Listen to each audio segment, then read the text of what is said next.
वज़ीर आज़म शहबाज शरीफ ने कहा है डिफ़ॉल्ट से बच गए, खुशहाली की तरफ बढ़े हैं, IMF के साथ मुआहदे को पूरा करेंगे। कश्मीर के इलाके भिम्बर में खिताब करते हुए कहा, सपा सालार जनरल आसिम मुनीर की कश्मीर कौस से वाबस्तगी गैर मुतज़लज़ल है, अल्लाह के घर देर है अंधेर नहीं, कश्मीर एक दिन ज़रूर आज़ाद हो।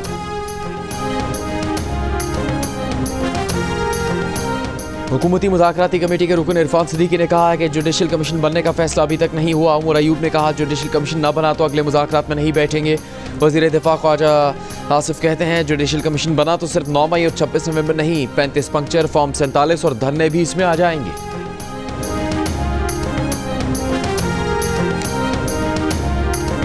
वज़ीर आला पंजाब मरीम नवाज का अक़लियतों के हकूक़ के तहफ़्फ़ुज़ का वादा अक़लियती कार्ड का इजरा कर दिया।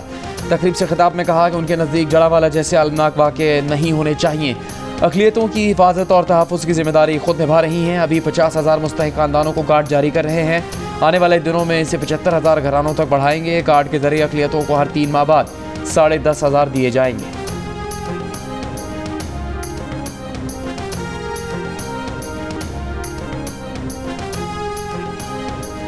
सेनेट खजाना कमेटी की FPR को 6 अरब रुपए मालियत की 1010 गाड़ियों की खरीदारी रोकने की हिदायत। Chairman committee senator Saleem Mandviwala ने पूछा, FPR ये गाड़ियां क्यों खरीद रहा है?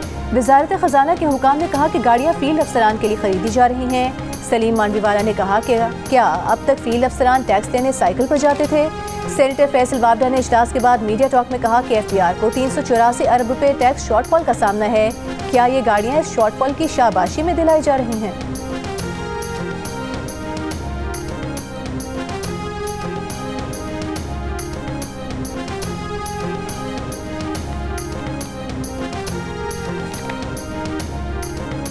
इलेक्शन कमीशन ने आदिल बाज़ाई केस में एक सियासी जमात की तरफ कमीशन के झुकाव का तासुर हक़ाइक़ के बरक्स करार दे दिया। तर्जुमान इलेक्शन कमीशन ने कहा है, आदिल बाज़ाई आज़ाद मुंतखब हुए, नून लीग में शमूलियत का बयान हल्फी दिया, फाइनेंस बिल और 26वीं आईनी तरमीम पर वोटिंग में हिस्सा नहीं लिया, जिस पर स्पीकर ने रेफरेंस दायर किया। आदिल बाज़ाई रेफरेंस के खिलाफ दरख्वास्त दायर करने तक अपनी पार्टी वाबस्तगी पर खामोश रहे। इलेक्शन कमीशन ने स्पीकर के रेफरेंस की तस्दीक के बाद आदिल बाज़ाई की रुकनीत ख़त्म की। नाअहली का फैसला इलेक्शन कमीशन ने दोबारा वेबसाइट पर लगा दिया है। तबसरा नगार राय देने से पहले वो फैसला पढ़ ले, फिर देखें कौन सा इदारा जानिबदार है। जियो न्यूज़ के प्रोग्राम कैपिटल टॉक में गुफ्तगू करते हुए आदिल बाज़ाई ने कहा है कि वो कभी मुस्लिम लीग में शामिल नहीं हुए। वज़ीर आज़म, स्पीकर, डिप्टी स्पीकर और सदर के इंतखाब में भी हुकूमत को वोट नहीं दिया था। राना सनाउल्लाह ने कहा कि आदिल बाज़ाई ने मुस्लिम लीग नून में शमूलियत का हल्फनामा दिया था। अगर उन्होंने 2 जगह हल्फनामे जमा करवाए थे तो उसकी तहकीकात होनी चाहिए।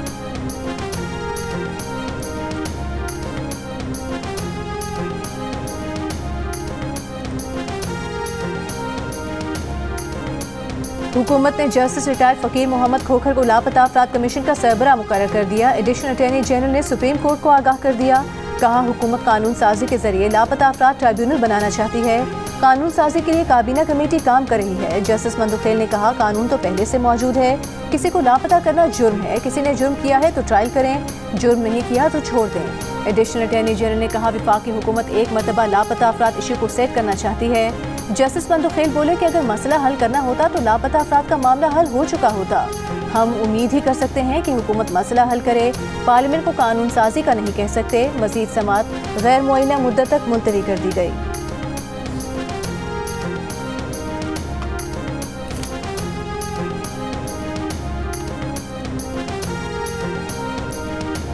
कौमी असम्बली की कायमा कमेटी बराए IT ने डिजिटल नेशन पाकिस्तान बिल मंजूर कर लिया। वज़ीर मुमलिकत बराए IT शिज़ा फातिमा ने बिल को रिश्वत के खात्मे और लोगों के बुनियादी मसाइल के हल के लिए ज़रूरी करार दिया। कहा, डेटा एक जगह जमा होने का तासुर गलत है। इदारे डिजिटलाइज हो रहे हैं लेकिन सरकारी इदारे डिजिटल नहीं होना चाहते, उन्हें इसके लिए जंग लड़ना पड़ रही है। उमर अयूब ने बिल की मुखालफत की। कहा, बताएं डेटा कैसे महफूज रहेगा, डेटा का गलत इस्तेमाल कैसे रोका जाएगा। नादरा PTA में रिटायर्ड फौजी जर्नल बैठे हैं, आपके प्रोफेशनल्स कहाँ हैं? चेयरमैन PTI बैरिस्टर गौहर ने कहा, पाकिस्तान डिजिटल अथॉरिटी को फिक्स करे। शेर बर्बाद ने कहा कि जब पेका एक्ट आया तो उसका नुकसान उनको हुआ जो इसे लाए थे।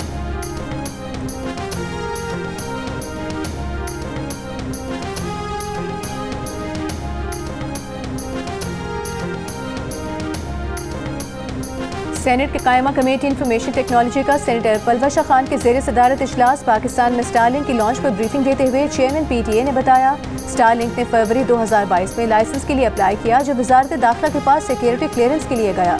अब तक वजारत दाखिला ने स्टारलिंक की क्लियरेंस नहीं दी। डॉक्टर अफनानुल्लाह ने कहा कि एलॉन मस्क ने पाकिस्तान के खिलाफ सोशल मीडिया मुहिम चलाई। एक पाकिस्तान मुखालिफ आदमी को हम क्यों यहाँ कारोबार करने दें। अनुषा रहमान ने कहा कि ऐसी चीज़ ला रही हैं जिस पर एलॉन मस्क जैसा बंदा बैठा है। गैर अखलाकी नौयत या अमल दरामद के मसाइल आएंगे, उसे हैंडल करने का क्या लाहा अमल होगा, सिर्फ सिक्योरिटी का मसला नहीं। चेयरमैन PTA ने बताया रेगुलेटरी बॉडी इन सब बातों को देखकर ही लाइसेंस देने का फैसला करेगी। परवश खान ने कहा कि हम इस बात पर अपने तहफ़्फ़ुज़ात का इजहार करते हैं। एलॉन मस्क पाकिस्तान मुखालिफ है। वज़ीर ख़ज़ाना मोहम्मद औरंगज़ेब की डेवोस में वर्ल्ड इकनॉमिक फोरम की साइडलाइंस पर बांग्लादेश के चीफ एडवाइज़र डॉक्टर यूनुस से मुलाकात। खुशगवार माहौल में हुई मुलाकात में बाहमी दिलचस्पी के उमूर पर अहम बातचीत। डॉक्टर यूनुस ने पाकिस्तान और बांग्लादेश के दरमियान अस्तर-ए-नौ अच्छे ताल्लुकात कायम करने के आज़म का इआदा किया। आलमी इक़्तिसादी फोरम इजलास के मुज़ाकरे से खिताब में वज़ीर ख़ज़ाना मोहम्मद औरंगज़ेब ने आलमी शराकतकारों को पाकिस्तान में सरमाकारी की दावत दी। कहा CPEC फ़ेज़ 2 में गवर्नमेंट टू गवर्नमेंट की बजाय बिजनेस टू बिजनेस पर तवज्जो मरकूज़ रहेगी। चीनी कंपनियों को कायल करेंगे कि पैदावारी यूनिट्स पाकिस्तान मुंतकिल करें और पाकिस्तान को अपनी बरामदात का मरकज़ बनाए।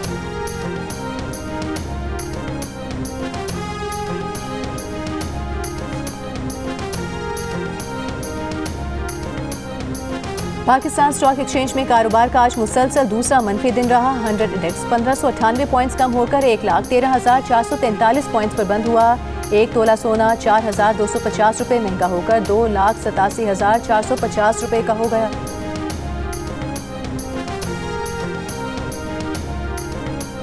कराची के इलाके गार्डन से 14 जनवरी को लापता होने वाले 2 बच्चों का ताहाल पता नहीं चल सका। पुलिस तफ्तीश में नया मोड़ सामने आ गया है। चंद रोज़ पहले हासिल की गई बच्चों की CCTV वीडियो किसी और ख़ानदान की निकली। 5 साल आलियान और 6 साल अली रज़ा की तलाश के लिए इलाके के खुले गटरों कुओं में भी सर्चिंग। लियारी नदी और आसपास की झाड़ियों से भी बच्चों का कोई सुराग नहीं मिल सका।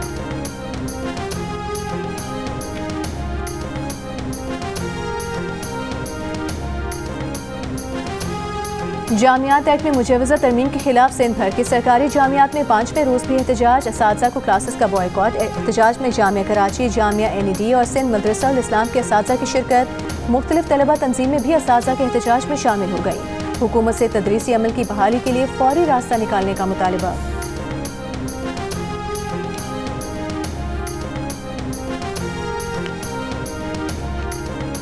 अक्टूबर 2005 में ज़लज़ले को 20 साल हो जाएंगे। क्या ज़लज़ला मुतासिरीन का 50 साल का मंसूबा है? लगता है 50 साल में भी आबादकारी के प्रोजेक्ट्स मुकम्मल नहीं होंगे।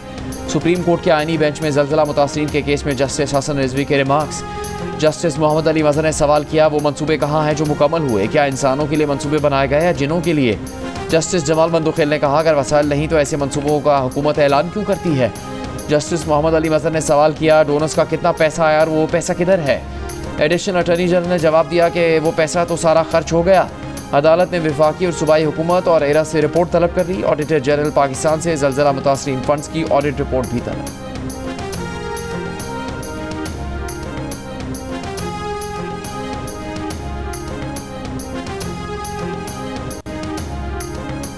बुशरा बीबी का तर्जुमान कौन? PTI में तनाज़ा खड़ा हो गया। मुशाल यूसुफजई का दावा है कि बानी PTI ने उन्हें बुशरा बीबी का तर्जुमान नामजद किया है।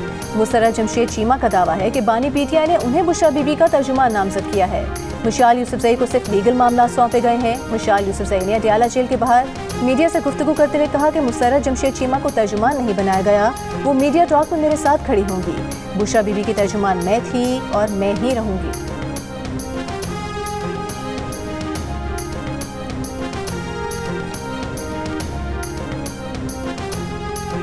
वफाकी वज़ीर इत्तलात अता ताड़ का कहना है कि 190 मिलियन पाउंड केस में हुकूमत पाकिस्तान के पैसे का गलत इस्तेमाल किया गया। आवाम के अरबों रुपए बटोरे गए। जो पैसा जब्त किया गया वो हुकूमत पाकिस्तान की मिल्कियत था। PTI वाले अब इस मामले को सीरत से जोड़ रहे हैं। मज़हब को सियासत से बाहर रखें, अपनी करप्शन और रिश्वत का जवाब दें।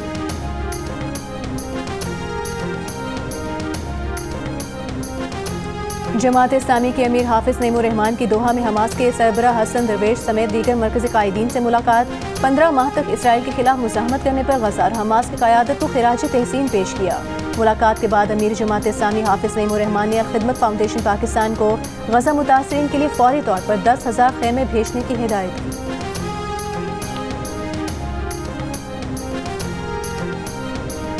सिंध के सीनियर वजीर शजील इनाम मेमन और सूबाई वजीर सैयद नासिर हुसैन शाह की ज़ेर सदारत इजलास। चार्जिंग स्टेशन का क़याम जल्द अमल में लाने का फैसला। ईवी गाड़ियों से मुसाफिर 200 किलोमीटर का सफ़र 1800 रुपये में कर सकेंगे।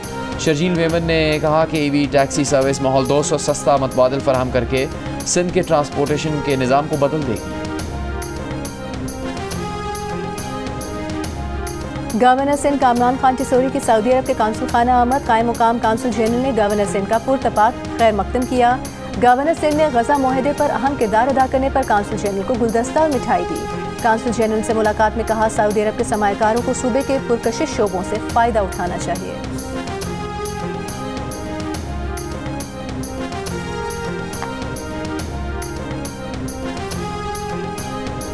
पाकिस्तानी तलबा की चीन में जदीद दरी तरबियत का खर्च हुकूमत उठाएगी। बहुत जल्द तलबा का पहला ग्रुप चीन रवाना होगा। वज़ीर आज़म शहबाज शरीफ की ज़ेर सदारत चीन जाने वाले पाकिस्तानी तालिब इल्मों से मुतालिक जायज़ा इजलास में गुफ्तगू।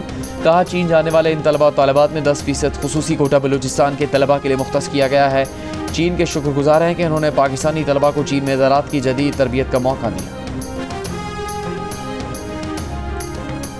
वफाकी वज़ीर दाखिला मोहसिन नकवी की कांग्रेसमैन थॉमस रिचर्ड और जैक बर्गमैन से मुलाकात। पाक अमरीका ताल्लुकात, अफगानिस्तान की सूरत हाल और दीगर अहम उमूर पर बातचीत। मोहसिन नकवी ने कहा कि अमरीका के साथ तमाम शोबों में मजीद इश्तराक चाहते हैं। कांग्रेसमैन थॉमस वर्जी ने कहा कि पाकिस्तान के साथ ताल्लुकात मजीद मजबूत बनाने के लिए पुरअज़्म है। मुलाकात में 30 अप्रैल को Pakistani caucus conference Washington DC में मुनक़िद कराने का फैसला। रूसी सदर पुतिन यूक्रेन के मसले पर मुज़ाकरात की मेज़ पर ना आए तो मुमकिन है रूस पर पाबंदियां आयद कर दें। अमरीकी सदर ट्रंप की सहाफ़ियों से गुफ्तगू। कहा, चीन के सदर से कहा है यूक्रेन का मसला हल करने में मदद करें। चीन पर 1 फरवरी से 10% टैरिफ आयद करने का सोच रहे हैं। अमरीकी सदर ट्रंप का $500 अरब के स्टारगेट AI प्रोजेक्ट का भी ऐलान। कहा, ओपन AI, सॉफ्ट बैंक और ऑरेकल AI में $500 अरब की सरमायाकारी करेंगे। इससे 1 लाख मुलाजमतें पैदा होंगी। एलॉन मस्क के टिकटॉक खरीदने के लिए तैयार हैं। सोच रहे हैं कि किसी से कह दें टिकटॉक खरीदें और निस्फ अमरीका को दे दें।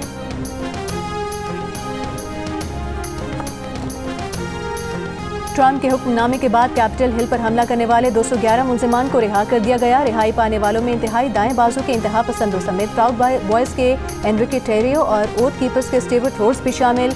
इन अफराद के मुकदमे भी खत्म कर दिए गए। सदर ट्रंप ने 1500 से ज़ायद मुलजिमान को माफ़ी दी है, जिनमें पुलिस एहलकारों पर हमला करने वाले भी शामिल हैं।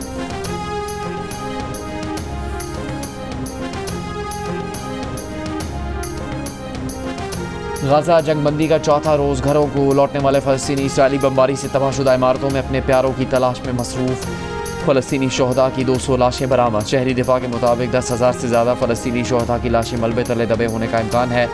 15 माह में गाजा के तमाम पुलिस स्टेशन, सैकड़ों मोबाइल तबाह। मेजर जनरल मोहम्मद साले समेत 1400 से ज़्यादा पुलिस एहलकार शहीद हुए। महकमा पुलिस ने तफसीलात जारी कर दी। 3 रोज़ में 2400 इमदादी ट्रक गाजा पहुँचे। मकबूजा मगरबी किनारे में इसराइली फ़ौजी ऑपरेशन का दूसरा रोज़। 10 फ़लस्तीनी शहीद। इसराइली आबादकारों के भी फ़लस्तीनियों की अमलाक गाड़ियों पर हमले जारी।